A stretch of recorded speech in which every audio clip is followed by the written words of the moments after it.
97 Jam. We're here in New York. Thank you for riding an Energica, and a big hug to all the community of NewZeroland. Thank you.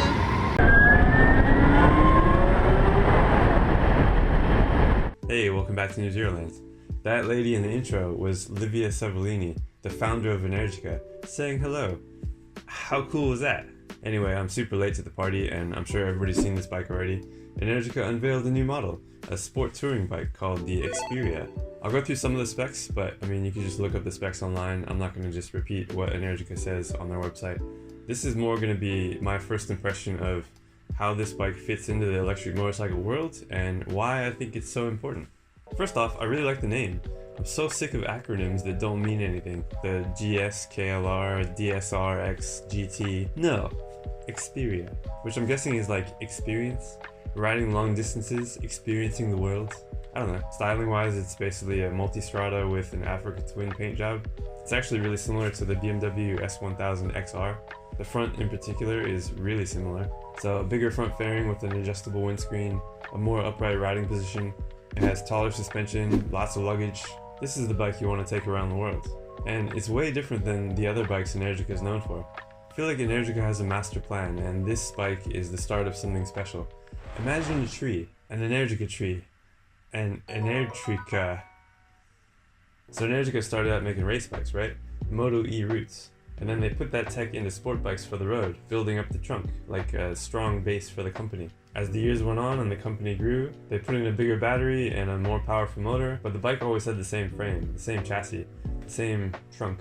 This new bike, the Experia, branches off. It's got a new frame, new suspension, even the motor and battery are completely new, but it shares the same design language. You can tell it comes from the Energica tree. And I feel like this is a good step for the company because not everybody wants sport bikes. Not everybody wants that much power. I know it doesn't make sense to me, but some people. And an electric touring bike with DC fast charging didn't exist before. So like I said, you can look up all the specs online. They have everything you need to know about the bike, but these are the big ones for me. It's got a 22.5 kilowatt hour battery, which is 1 kilowatt hour more than the current models. So what was already the biggest battery in any electric motorcycle just got bigger. Since the frame is new, they had to redesign the battery pack anyway, so might as well fit more cells in there while you're at it.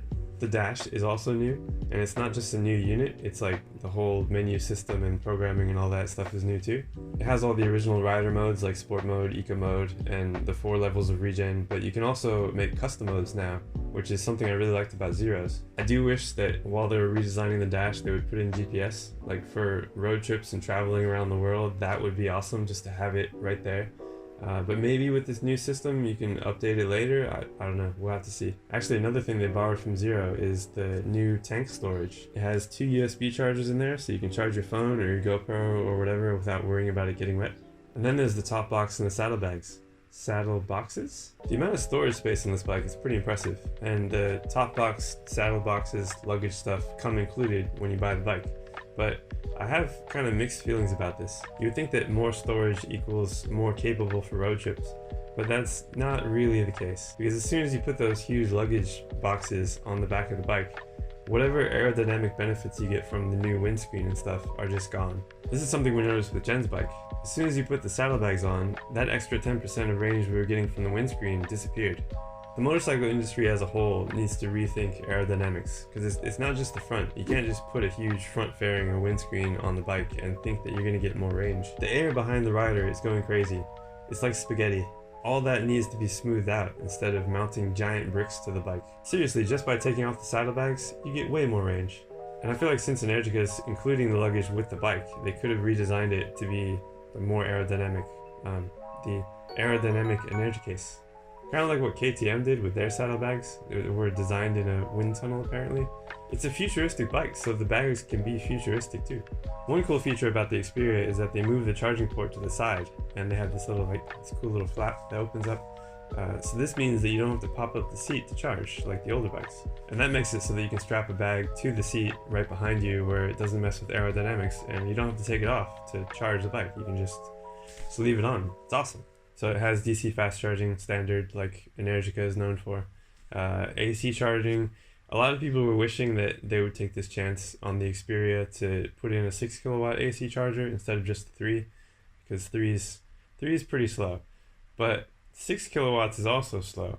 If you think about how big the battery is, even if you could charge at 6 kilowatts, it's still going to take 3 hours. I know people are imagining riding this bike out into the mountains and there's no DC fast charging there, and so they're thinking, okay, yeah, but I can charge it like an RV park or a campsite or whatever you want to call it, and they have a 6 kilowatt outlet or something, and you can only charge at 3 kilowatts, so it's like, I really wish I could use more, but do you want to hang out at that campsite for 3 hours? No.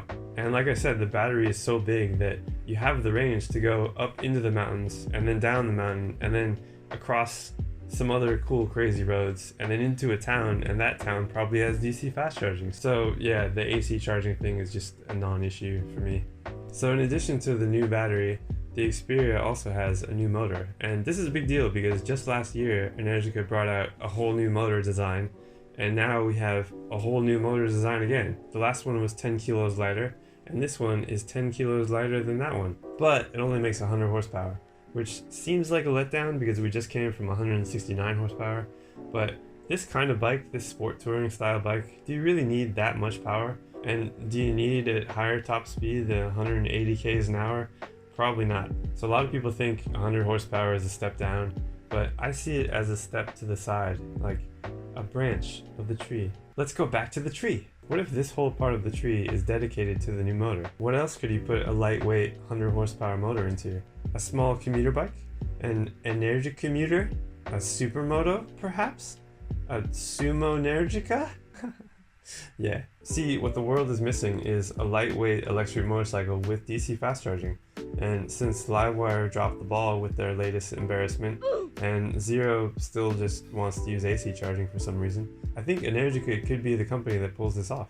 Because at the moment, DC fast charging only exists in like the high-end luxury, crazy expensive, super high powerful, like leader bike equivalents. Stuff like this. But not everybody needs this. You know, maybe you want the weight of a 250 or the power of a 600, not necessarily a Hayabusa, but you still want to travel the world and go long distances on like road trips and stuff. So you need something lightweight with DC fast charging. I've been talking about this for years, and still nobody's made it. And I feel like this motor might get us there, potentially, if Energica keeps adding things to that part of the tree. But then there's the other part of the tree. Like, what if Energica makes a cruiser that it doesn't matter about weight, you just throw in like a 30 kilowatt hour pack for crazy long range, and the high powerful 169 horsepower motor just like, you know, be crazy. So who knows what else we'll see on this tree in the future. So to sum up my first impression of the Experia, I'm really excited because it seems like Energica is listening to people. Not everybody wants a race bike. I do, but not everybody. Lots of people just want to ride an electric bike and go on a really long trip.